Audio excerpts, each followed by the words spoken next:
সুখ ও আনন্দের ধারায় ছোট সংসার হোক পরিবার পরিকল্পনায় জনস্বার্থে সেন্সেশন।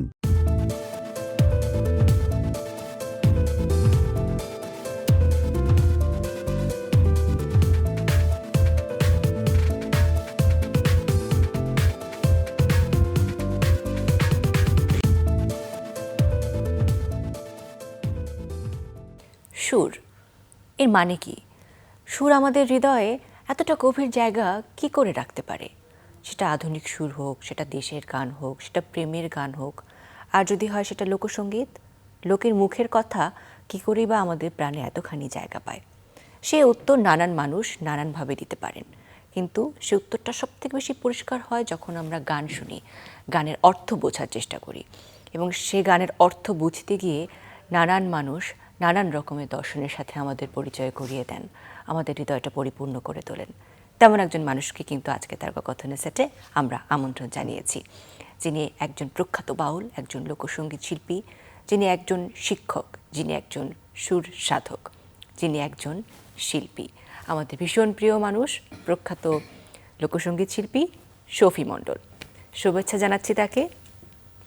এবং দর্শক, আজকের আয়োজনে শুধুমাত্র আমি নই, আমার সাথে আমার সহকর্মী তানভীর লিমনও রয়েছেন। আমরা দুজন মিলে আজ এমন কিছু তথ্য জানার চেষ্টা করব যা হয়তো বাউল শফি মণ্ডল আগে কখনো বলেননি।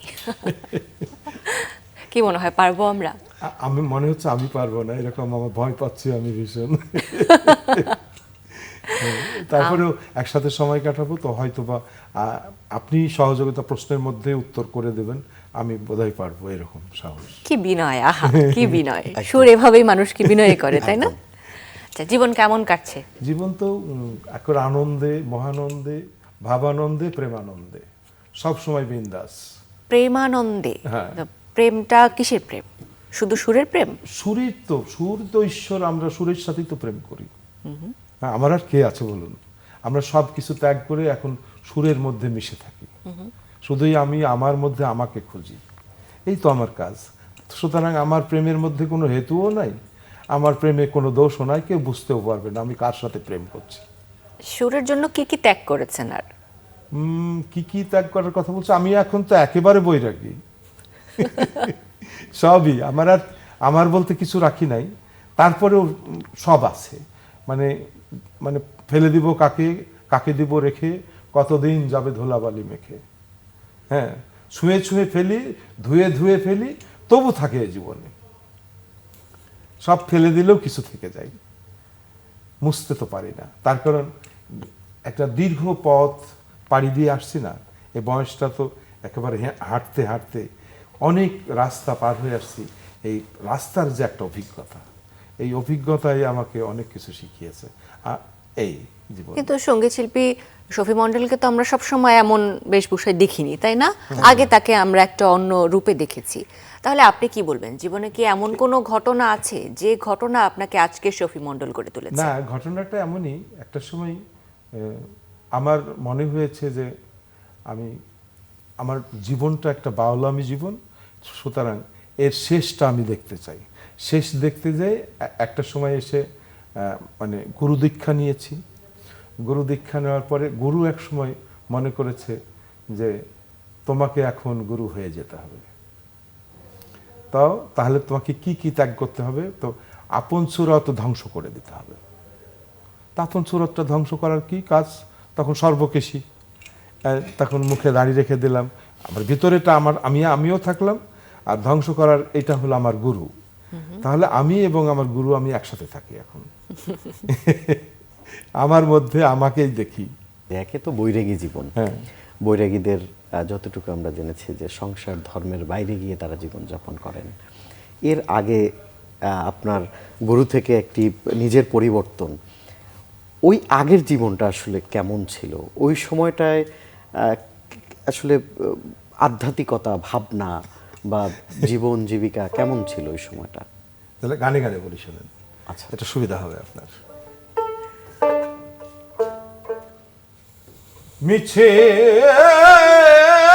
ঘর বাড়ি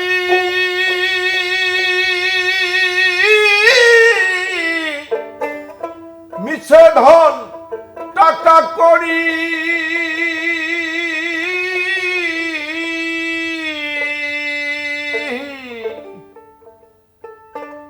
পিছে দৌড়া দৌড়ি করি কার মায়ায়, দেখলাম এ সংসার ভোজবাজি প্রকার, দেখিতে দেখিতে অমনি কেবা কোথা যায়। কীর্তি কর্মার কীর্তি কে বুঝিতে পারে, সেবা জীবিকে লাই কথা ধরে, এ কথাই আমি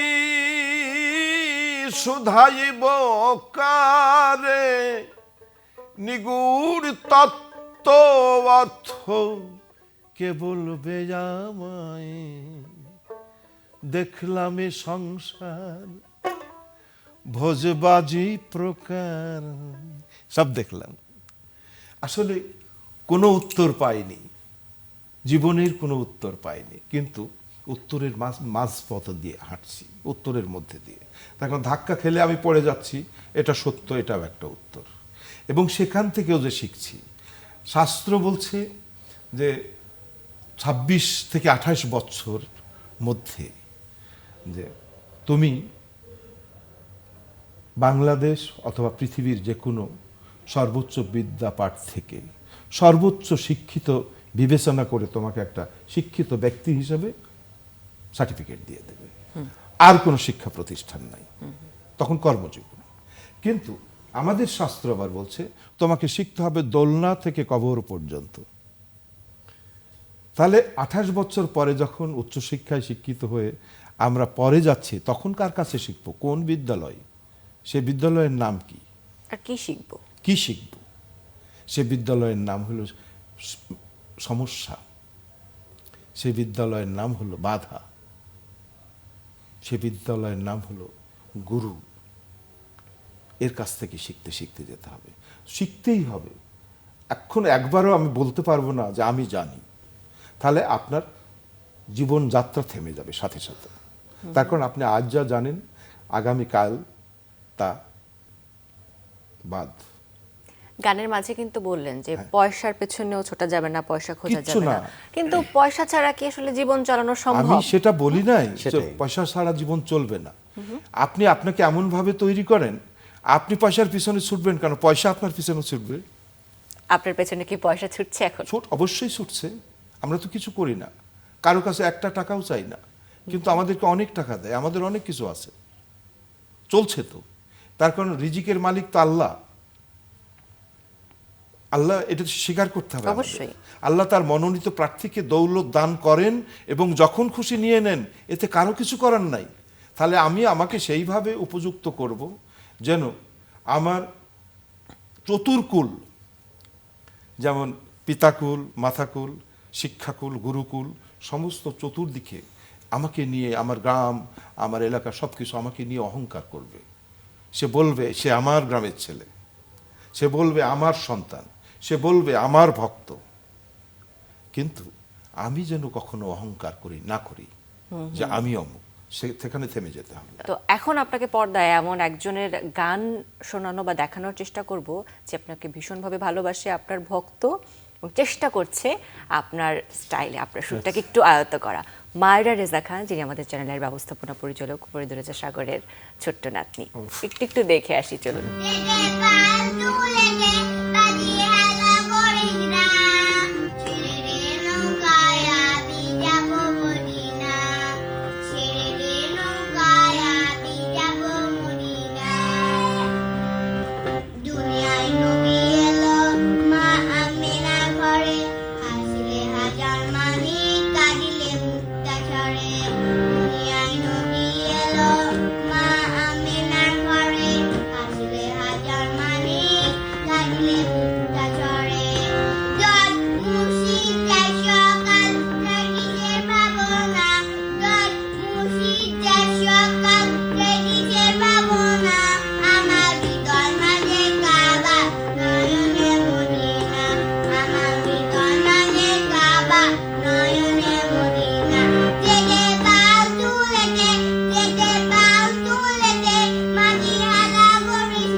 একটু জানতে চাই অনুভূতিটা কেমন? অনুভূতিটা, এটা আমার একটা সমস্যা বলতে পারেন সমস্যা এখন। আচ্ছা, কেন? যে এই শিশু আমার গান শোনে। একদিন একটা মঞ্চে আমি গান গাইতে গেছি, তো অনেক শিশু চলে এসছে এই গানটার জন্য। তো ওরা এসে হতাশ, তো পোস্টারে দেখেছে আমার আগের ছবি। আচ্ছা, তারপরে আমার ওই দেখে তারা এসছে, এসে সব স্কুল পড়ুয়া 7-8 পড়ে এরকম ছেলে মেয়ে 10-12 জন। তখন দেখছে যে শফি মণ্ডল আসেনি। তো কমিটি বলছে যে আমরা এনেছি তো। তারপরে আমি মঞ্চে উঠেছি, শফি মণ্ডল নাম ঘোষণা, তারা অস্বীকার করে না এটা শফি মণ্ডল। শফি মণ্ডল না। তখন আমি ওদেরকে বললাম যে বাবা কি করলে তুমি বুঝবে যে আমি শফি মণ্ডল, কি করলে বিশ্বাস কি করবে? করলে বিশ্বাস করবে? তো বলছে আপনি ছেড়ে দেন নৌকা মাঝি ওই গানটা গাইবেন, তাহলে যদি আমার মনে হয় আপনি শফি মণ্ডল তবে আমরা বলবো। তো আমি বললাম তোমরা ঠিক আছে বসো, আমি আজকে এই গানটা দিয়ে আমি মঞ্চ শুরু করব। যখন আমি ওই গানটা গেয়েছি তখন ওরা হাততালি দিয়ে বলছে হ্যাঁ আমরা, বলছে যে আমরা আপনাকে চিনতে পারিনি। তো এই সমস্যাগুলো ফেস করেছি আমি অনেক দিন। সুখ ও আনন্দের ধারায় ছোট সংসার হোক পরিবার পরিকল্পনায়, জনস্বার্থে সেন্সেশন। এটা আমার জন্য অনেক পাওয়া, অনেক ভাগ্য আমার। এই যে শিশুদের কোমলতা, ওরা আপনাকে ভীষণভাবে অনুভব করে, আপনার গাওয়া গান করে। নিজের কি কখনো মনে হয়েছে যদি শিশু হতে পারতাম, বা শফি মণ্ডল যদি আবার শিশু হওয়ার সুযোগ থাকতো, সেই শিশুবেলাটা আসলে কিভাবে অনুভব করতেন? আমি আসলে আপনাদের কি বলবো যে আমি শিশুদের কাছ থেকে বেশি শিখি। আমার মনে থাকে না যে আমি কি, আমি আমার অনেকগুলো ছেলে মেয়ে আছে, আমি যাদেরকে শিখাই, আমি তাদের সাথে নার্সারি করি আর তাদের সাথে গল্প করি, একসাথে অনেক আড্ডা দেই। আমার একটা স্কুল আছে, সেখানে কোনো সময় নির্ধারণ করা নাই। সকাল 8টায় আমি বসি আর রাত 8টা বেজে যায়, এর মধ্যে আর আমি উঠি না। ওদের সাথে মানে এক ঝাঁক শিশু আসে, তাদের সাথে শুধু গল্প করি। তো গল্প করতে করতে ছোট্ট শিশুটা, যে শিশুটা 7 বছর বয়স ছিল, সে এখন বড় হয়ে ইউনিভার্সিটিতে পড়ে, এখনো শিশুই আছে। তাদের কাছ থেকে আমি বেশি শিখি। তাই যদি বললাম না যে বাকি জীবন কোথায় শিখবো, ওদের কাছ থেকেও শিখি। ওরা কিন্তু পাগলামি করতে করতেও যদি একটা কথা বলে, অনেক সময় এমন কথা বলে যা আমাদের মাথায় নাই। আপনি কিন্তু এখন প্রতিষ্ঠান বলবো, বাংলাদেশের যে বাউল শিল্প বা বাউল গান বা লোকগান, সেখান থেকে আপনাকে একটা প্রজন্ম আপনাকে ধারণ করে। আপনার কি কখনো মনে হয় যে আপনি যখন তারুণ্যে ছিলেন, এই প্রজন্মকে দেখে ওই সময়ের কিছু একটা নিজের যেটা ভুল ছিল বা সেটা শুধরে নিতাম তারুণ্যে থাকলে পরে, এরকম কিছু মনে হয়? আমার মনে হয় যে আমার পিছনে অনেকগুলো ভুল ছিল এবং তাদের কাছ থেকে শিখেছি আমাকে যখন এদেশে গণমাধ্যমগুলো প্রথম সারিতে নিয়ে আসলো, যখন নিয়ে এসছে, তখন আমার সবচেয়ে বেশি মনে হয়েছে আমি যাদের কাছে শিখিয়েছিলাম, মানে ওরা এসছে বলে ওদের কাছ থেকে আমার নাম শুনে আমাকে নিয়ে এসছে, তার মানে আমি ওদের কাছ থেকে শিখেছি। এখনও আমি যাদের কাছে আমি যাকে শিখাইছি, কোনো মঞ্চে গান গাইতে গেলে ওরা যখন গান গায় দেখছে আমার সব গান তারা গেয়ে ফেলে, তখন আমি এত আনন্দ পাই যে আমি গেলে দে পাল তুলে দে, ওরাই গাই। আমি কিন্তু খুব কিছু মনে করি না, আমি খুব আনন্দ পাই। তার মানে কি আমি বেঁচে থাকার একটা জায়গা পেয়েছি। আমি আজকেও যদি মরে যাই, এই শিশু তার মধ্যে আমি দীর্ঘদিন বাঁচব। বাহ, আমি একটু জানতে চাই, আপনি যদিও বলেছেন যে আপনি বৈরাগী জীবনযাপনকে ভীষণভাবে ভালোবাসেন, কিন্তু জীবনে পথ চলতে গেলে তানভীর লিমন, আমাদের সবারই কিন্তু একটা সঙ্গী দরকার হয় না? আমরা মনে করি যে শেষ বয়সে আমাদের পাশে একজন থাকবে, যখন সন্তান সন্ততি বা কাউকে আমরা পাবো না, মানুষ আমার মনের কথাটা বুঝবে, দেখবে। আপনার জীবনে কখনোই কি এমন অনুভূতি আসেনি যে আমার পাশে একটা মানুষ থাকলে বেশ ভালো আছে হতো? তো, আমার সঙ্গিনী আছে তো, এবং তাকে সাথে করে 45 বছর আছি, এবং সে অনেক ভালো। সে আমাকে টেক কেয়ার করে, এবং তার জন্যই আমি এখানে, তাকে আমি অনেক ভালোবাসি। আমি আসলাম, আমাকে সব কিছু গুছিয়ে সাজিয়ে আমাকে এখানে পাঠালো। আমি একেবারে অগোছালো মানুষ, বাউল। আমি আমার ঘরটাকে গোছাতে জানি না কখনো। আমি যখন গান করি আমার সব ছড়িয়ে ছিটিয়ে কি কোথায় পড়ে থাকে আমি বলতেও পারবো না। সকালে উঠে দেখি এগুলো সব ক্লিয়ার। তার মানে আমাকে কেউ না কেউ, আমাকে একজন খুব করে গাইড করছে, সে মায়ের মতো করে। হ্যাঁ, সে আমার গৃহিণী, কিন্তু সব ভূমিকা তার। কবে আমার ছেলে মেয়ে বড় হয়েছে তাও আমি জানি না। আমি এমন একটা বাজার করে খাইনি আজ পর্যন্ত, সবকিছু তার উপরে দিয়েছি। আছে তো, কিন্তু এখন আমি বৈরাগী হয়েছি, তারপরেও তাকে সাথে করে, তাকে বাদে দিয়ে করি না। আমি আমার ছেলে মেয়েকে বলেছি যে তোমরা এখন থেকে সব নিয়ে নাও, শুধু তোমার মাকে আমাকে দিয়ে দাও, আমরা দুজন একসাথে থাকতে চাই। তাতে তারা খুবই খুশি। আচ্ছা, হ্যাঁ, এই যে একটা জীবন, আমি ছোট্ট একটা ঘরে একটা কুঠিরে থাকি ঢাকাতে। বড় রাখি না এই জন্য যে আমরা তো গোছাতে পারবো না এই বয়সে আর, তাই না? তো ছেলে মেয়েগুলো খুব ভালো। আর তার প্রশংসা করতে গেলে আমার অনেক সময় লাগবে। একটু শুনতে চাই, শুনতে চাই। সবই শুনতে চাই। আমার জীবনের সবই সে আমাকে বকা দেয়, সে রীতিমতো আমার সব কিছু সে বোঝে। আমি এই যে গত 1 মাস আমি লন্ডনে ছিলাম, প্রতিদিন সকালে উঠে সে খোঁজ নিত আমি কি খেলাম কি না খেলাম। তো আমিও আর থাকতে পারি না তাকে ছাড়া। তখন এই এমন একটা জুটি আমরা, যে শেষ জীবন তো, এক পাশে একটু না থাকলেই ফাঁকা ফাঁকা লাগে। আর এখন হলো নিহত প্রেমের সময় আমাদের জীবনের আর কোনো হেতু নাই। সুতরাং এখন অনেক বেশি প্রেম। আমার আচ্ছা, একটা একটু বলেন প্রশ্ন তো। এসেছে, এই আমারও একটা এসেছে। যে সংসার ধর্ম এবং বৈরাগী ধর্ম পাশাপাশি এই চলছে না? পাশাপাশি কিভাবে সমান্তরালে আসলে এই জীবনটা আসলে চলে? ব্যাপারটা কি, যে বৈরাগীটা লালন ফকির বলছে ঘরে থেকেই তোর ফকিরি হবে। তুই শুধু নিজেকে আলাদা করে, মানে আল্লাহ বলছে আমি তোমাকে আমি আমার মানুষ সৃষ্টি করেছি আমার প্রেমের জন্য, এবং আমার আপন সুরত দিয়ে, কোরআন শরীফ আল্লাহ বলছে আমার সুরত দিয়ে আমি আমার মানুষ সৃষ্টি করেছি আমার প্রেমের জন্য, এবং আমি তোমার সারগের থেকে নিকটে অবস্থান করছি, তুমি আমাকেই অন্বেষণ করো। তো এখন আমরা এই বাউলামি জীবনটা হলো, বৈরাগী জীবনটা হলো এই যে সংসারে থেকেও যদি আমি একটা সময় বের করে আমি শুধু তার জন্য রেখেছি কিনা। রাখতে তো সংসার একটা জঙ্গল না, জঙ্গলে সাধনা করতে মজা। এমন কোনো চরিত্র নাই যে ওই সংসারে নাই।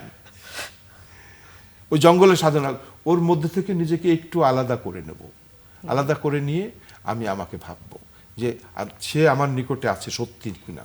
তারপরে চক্ষু বন্ধ করে একটা সময় ধ্যান করে দেখছি, সে সময় আমাকে কেউ ডিস্টার্ব করে নাই, আমার জন্য আলাদা সময়, আমার আলাদা ঘর আছে।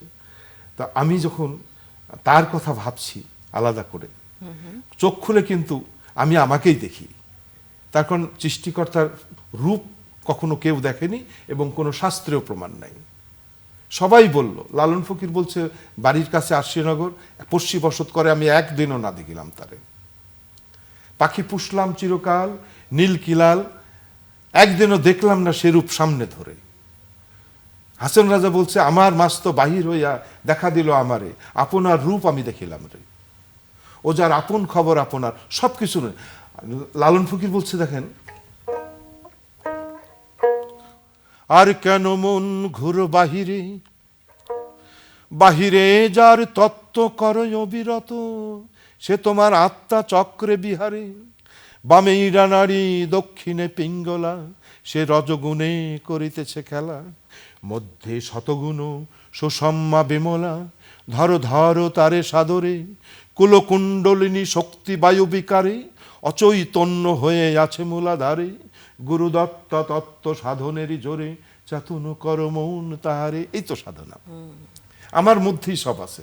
এগুলো কি আমরা একটা জীবন চলে যাচ্ছে, একবারও কি ভেবেছি যে আমাকে কে পাঠালো, সে কেন পাঠালো? সে কি আমি আপনার গর্ভে জন্ম নিয়ে আপনার সন্তানই হওয়ার জন্যই পাঠালো, না তার কোনো উদ্দেশ্য ছিল আমাকে নিয়ে? তাই যদি হয় তাহলে সব দায়ভার আপনার উপর চলে যাচ্ছে না? আমি আপনার গর্ভে জন্ম নিলাম আর আপনি আমার দায়িত্ব পালন করে ফেললেন, আমার উপর তার কোনো হাত নাই। না, এটা আপনি উছিলা মাত্র, সন্তান কিন্তু আমি তার, আপনার কাছে পাঠিয়েছে মাত্র, বাকিটা সে দেখবে। লালনের- শুধু আপনার আমার কাজ হলো তাদের জন্য একটা উন্মুক্ত পরিবেশ করে রাখা, যে পরিবেশে তারা মুক্তভাবে বেড়ে উঠবে এবং মুক্ত মনা হবে। কি দারুণ একটা কথা বললো কিন্তু, তাই না? আমাদের পিতামাতারা অনেক সময় মনে করেন যে সন্তানের প্রতি সম্পূর্ণ অধিকার তার এবং তাদের স্বপ্নগুলোই সন্তান পূরণ করবে আজীবন। না না না, এটা কেন? স্বপ্ন তো তার, আপনি উসিলা মাত্র, আপনার মাধ্যমে পাঠিয়েছে, সৃষ্টির স্বরূপ আপনি। আচ্ছা, একটু জানতে চাই আপনার কাছে, কিছুদিন আগে একটা বিতর্ক তৈরি হয়েছে আপনার একটা স্টেটমেন্ট নিয়ে, যেহেতু আপনি লালন ফকিরের কথা বললেন। তার 65% গানের সুরগুলো আসলে এখনকার প্রজন্ম আসলে আপনার স্টাইলে বা আপনার ধরনে গেয়ে আসলে বেশি জনপ্রিয়। এখানে দুইটা পক্ষ তৈরি হয়েছে। এক পক্ষ বলছেন যে আপনি যেটা বলছেন, আপনি আসলে ক্লেম করছেন যে লালনের সুরটা আসলে আপনিই করেছেন বা আপনারটাই পরিচিত অনেক বেশি। এক পক্ষ বলছেন না, এটার ভিন্ন রকমের ব্যাখ্যা ছিল। আপনার জায়গায় আপনি বিষয়টা আসলে কিভাবে প্রশ্ন ব্যাপারটা করবেন? এরকম ছিল না। আমি অনেক বড় হয়ে, মানে এই গণমাধ্যমে অনেক বয়স হয়ে এসেছি, তা 45 ঊর্ধ্ব। আমার যখন 45 ঊর্ধ্ব বয়সে গণমাধ্যমে এসেছি, আর আমার যারা পূর্বশ্বরী ছিলেন, যেমন ফরিদা আপার কথা বলতে হয়, উনি কিন্তু শিশু থেকে স্টার সাইজের গান করছেন, তাহলে তার গান শুনে আমরা বড় হচ্ছি, এটা সত্য কথা। তো তার গান শুনে যখন আমরা বড় হচ্ছি, তো কিন্তু তার গানে কি আমরা হাত দিতে পারি? এটা কি আমাদের সাহস হবে কখনো? সে তো গুরু, আমরা তাকে অনেক বড় জায়গায় রেখে, পরবর্তীতে লালন ফকিরের অনেক গান আছে না, সেগুলোর গান আমি কাজ করেছি। সে কাজ করার পরে তখন ওই যে যে কথাগুলো বললাম যে আমার গান সবাই গেয়ে ফেলে, এবং আপনি বলেছিলেন যে লালনের অনেক গানের সুর পাওয়া যায়নি, পাওয়া কিছু যায় গান সুর করা আমি হয়েছে। ওই যে কথাটা বলেছিলাম যে অধিকাংশ 65% কথা, তো আসলে লালন ফকিরের কাজ করতে গেলে আসলে ভুল ত্রুটি হয়, কিন্তু আমারও ভুল হয়েছে। ভুলটা হয়েছে এটাই যে পাপ আর অহংকার দুটো, পাপের চেয়ে অহংকার কিন্তু মারাত্মক। আমার একটু অহংকার হয়েছিল, এজন্য আমার একটু শাস্তি হলো, সবাই সমালোচনা করলো, এজন্য সবার কাছে আমি ক্ষমা চাইছি। আর আমি বোঝাতে চেয়েছি যে ওনার পরবর্তী ওনাদের গানগুলো রেখে, ওনাদের গানগুলো কিন্তু ওনাদের মতো করেই আমি গাই, রেখে আমি আলাদা যা করেছি সেই গানগুলো যদি কেউ বাজারে গায়, তার অধিকাংশ আমার পরে তো আরো অনেকে গাইছে, অধিকাংশটাই আমারই। এইটা আমার বলা উচিত হয়নি, কারণ এই জন্য এই জায়গাটা আমার অহংকার হওয়া উচিত হয়নি। আমি একজন নামধারী সাধু হয়ে গেছি, এই অহংকার আমার কেন হলো? এজন্য আমি শাস্তি পেয়েছি এবং আমার খুব ভালো লেগেছে। সেখান থেকেও আবার কিছু শিখেছি যে আমার বলাটা উচিত হয়নি, কেন আমি আমার বলবো? আমার পূর্বপুরুষরা তো কেউ বলেনি। সুতরাং আমার এই ভুলের জন্য আমি জাতির কাছে ক্ষমা চেয়েছি এবং এখনো বিনয়ের সাথে ক্ষমা চাচ্ছি। শিল্পী যে কত বড় এবং উদার মনের হয়, সেটা একজন শফি মণ্ডলের থেকে আমরাও শিখলাম আজকে। সত্যি, সত্যি। এবং ঠিক গত 2-1 দিন আগে 5 তারিখে আগস্টের একজন ব্যান্ড সঙ্গীত শিল্পী, ওনার নাম হচ্ছেন হাসান। তো তিনি স্টেজে গান করা অবস্থায় একটি বোতল ছুঁড়ে মেরেছিল এবং তিনিও এভাবেই বলেছিল যে বোতল মেরেছে, আমি কিছু মনে করিনি, আমি তাকে ক্ষমা করে দিই। শুধু এই কথাটার জন্য পুরো সোশ্যাল মিডিয়ায় অবাক হচ্ছিল যে শিল্পীরা কত বিনয়ী হয়। এবং আপনি একজন কিংবদন্তি শফি মণ্ডল বোধহয় এটা আজকে এই তারকা কথনের সেটেও প্রমাণ করলেন। আমরা শেষ দিকে আছি একদম। একটু জানতে চাই আপনার কাছে যে আপনি বলেন যে জীবন থেকে আসলে আপনার প্রত্যাশা নেই, জীবনটা উপভোগ করছেন, কিন্তু থাকে না, আমরা তো মানুষ মাত্রই স্বপ্ন থাকে। আপনার জীবনে এ পর্যায়ে এসে আপনার কি কোনো স্বপ্ন আছে যেটা আপনি পূরণ করে পৃথিবী থেকে যেতে চান? আমার মনে হয় আমার জীবনে সবকিছু শেষ, আমার আর কোনো স্বপ্ন নেই। আমি খুবই প্রস্তুতি নিয়েছি তার কাছে ফিরে যাওয়ার জন্য, যেহেতু ওইটাই সত্য পথ, আমরা ওই পথেই হাঁটছি। জীবনের দুটো পথ, একটা হলো অনিশ্চিত আর একটা অনিশ্চিত। তো অনিশ্চিতটাকে তার উপরে ছেড়ে দিয়েছি, আর নিশ্চিত আমি থাকবো না, এটার জন্য আমার প্রস্তুতি শেষ। আমি সবসময় বলবো যে আমি রেডি আছি, তুমি এসো, আমাকে নিয়ে যাও।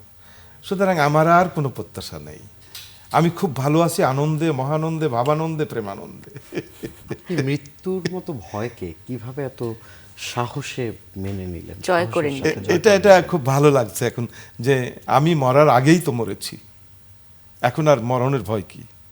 তার কারণ আমি জানতে মরা, যে লালন ফকিরের যে একটা আছে, আউল বাউল সাঁই দরবেশ নেড়া, যেটা হলো ফকির, যেটা আমি ফকির, আমি সব কিছু ত্যাগ করতে পেরেছি, আমার আপন সুরতকে ধ্বংস করতে পেরেছি, আমার জীবনের সব কিছু বাদ দিতে পেরেছি। লালন ফকির বলছে, দেখবি রে তুই নফির জোরে, আমি পেরেছি কিনা জানি না, লোকে তো জানছে আমি পেরেছি, কিন্তু আমাকে তো জানতে হবে। তো আমি আমাকে যথেষ্টই অন্তত মৃত্যুর জন্য প্রস্তুতি করেছি। কিন্তু আমরা চাই না আসলে একজন না, সমাজে এটা আমাদের কেউ ছেলে চাই খুব না। জলদি চলে আমি যাক। যতদিন বাঁচি এভাবে, কিন্তু ওটা নিয়ে ভাবিই না, আমি ওটা নিয়ে ভাবিই না, জন্য ওটা নিশ্চিত। আমি একটা প্রশ্ন চলেই এসেছে, যে এই যে প্রস্তুতি নিলেন, একজন শফি মণ্ডলের প্রস্থান হবে, হয়তো তিনি গানে বেঁচে থাকবেন, কিন্তু প্রজন্মের আর একজন শফি মণ্ডল বা আরো শত শত শফি মণ্ডল কারা হবে, এরকম কারা? এটা হলো এক লাইন গান বলি।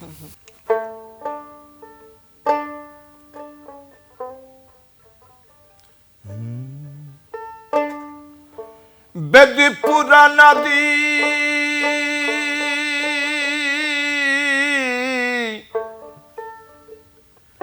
রাগের অনুবাদী,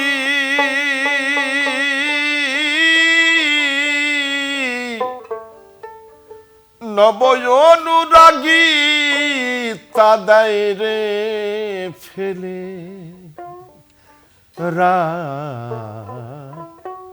অনুরাগে যার বাধাই আছে তার, সোনার মানুষ আলাপন হৃদি কমলে, অনুরাগী মন যেদিকে ফিরাই, পূর্ণ চন্দ্র রূপ ঝলক দেখতে পাই, সদাই হাসে মন সদা সচেতন, ক্ষণিক ব্রহ্মাণ্ডের উপর যায় রে চলে রায়, অনুরাগ যার বাধাই আছে তার। মানে পৃথিবীর কোনো এক টুকরো আসনও ফাঁকা থাকবে না। আপনি যেখানে বসে আছেন, আপনি উঠে গেলে ওখানে আরেকজন বসবে, কিন্তু আপনি বসলেই আপনাকে প্রস্তুতি নিতে হবে উঠে যাওয়ার জন্য। তার কারণ ওটা আপনার আসন না, এটা ক্ষণস্থায়ী একটা আসন। আমি যেখানে আছি এটাও, আমার পরবর্তী প্রজন্ম এখানে এসে বসবে এবং তারা আমার এই কথাগুলো আমার চেয়ে সুন্দর করে বলবে, আমি সেটা শুনব। আমি ওর মধ্যে, আমার গুরু বলেছিলেন যে, আমি গুরুর কাছ থেকে যখন আমি চলে এসেছিলাম, আমি খুব কেঁদেছিলাম, সেটা একটা প্রেম। তো গুরু বলেছিলেন যে, তুই কাঁদছিস কেন? তুই যা শিখেছিস, তুই যদি কাউকে শিখাস, ওর চোখের দিকে চেয়ে দেখিস আমি সেখানে আছি। তার মানে আমার পরবর্তী প্রজন্মের মধ্যে আমি যদি ভক্তরূপ দেখতে পাই, তাহলে যে এসে বসছে তার মধ্যেও দেখতে পেয়েছি। সুতরাং ওটা তো আমি, আমার আত্মার না হোক আমার রুহের খণ্ড বিশেষ, তারা ধরে রাখবে। এটা হলো প্রেমিক। এ জগতে তো আসলে বললাম না যে কেউ কারো না, কে যে কোন কাজে এসছে আমরা কিন্তু জানি না। উসিলা যে আপনার সন্তান হয়ে এসছে, আমার সন্তান হয়ে এসছে, আমি বলছি ওটা আমার ছেলে, কিন্তু বলেন তো দেখি, আমার ছেলে কি আমার কাজ করছে? সে কিন্তু তারই কাজ করছে। ওকে যে জন্য পাঠিয়েছেন ও সেই কাজই করছে। বাহ, না আমি তো আসলে হারিয়ে গিয়েছি। বেদপুরা নাদি রাগের অনুবাদী নব অনুরাগী। দেখেন, আমি আজকে মানে কোরআনের একটা শব্দ কিন্তু বদল হয়নি, কিন্তু ব্যাখ্যা পরিবর্তন হচ্ছে। আমি যদি ভুল করে থাকি তাহলে আমার পরবর্তী প্রজন্ম এটা শুদ্ধ করে দেবে। বাহ, দারুণ। এই কথা শুনলে আমি আসলে শুনতেই থাকবো, শুনতে চাইবো, আরও পেতে চাই আপনাকে, এবং আরও অনেক অনেক গান আপনাকে বাঁচিয়ে রাখুক আমাদের হৃদয়ে। অনেক অনেক ভালো থাকবেন। আপনিও ভালো থাকবেন, আপনারাও ভালো থাকবেন। অনেক ধন্যবাদ চ্যানেল আইকে যে আমার এখনো, আমি তো আমার এই সুরত নিয়ে আর কোথাও যেতেও চাইনি, তারপরেও আমাকে সবাই ডাকেন, এজন্য আমি খুবই কৃতজ্ঞ, সবার প্রতি কৃতজ্ঞ। সবাই ভালো থাকবেন, সুস্থ থাকবেন, আমার জন্য দোয়া করবেন। আমি দীর্ঘায়ু কামনা করছি না, আমাকে যে কদিন বেঁচে থাকি যেন সুস্থ থাকি, এই দোয়া করবেন আমার জন্য। ভালো থাকবেন সবাই। দর্শক, আপনারাও অনেক অনেক ভালো থাকবেন সেই প্রত্যাশা নিয়ে আমরা আজকের আয়োজন থেকে বিদায় নিব। এবং জীবনটা ভীষণ ক্ষণস্থায়ী, এই সুন্দর এই ছোট্ট জীবনে আসলে সকল অহংবোধ, সকল হিংসা, দেশ, নেতিবাচকতা বাদ দিয়ে যেন সুস্থ সুন্দরভাবে বাঁচতে পারি, সেই চর্চাটা যেন আমাদের হৃদয় প্রতিদিন থাকে, এই প্রত্যাশা রেখে আজকের আয়োজন থেকে বিদায় নিব। তানভীর লিমন, আপনাকে অনেক ধন্যবাদ আমার সাথে থাকার জন্য। বিদায় জানাচ্ছি।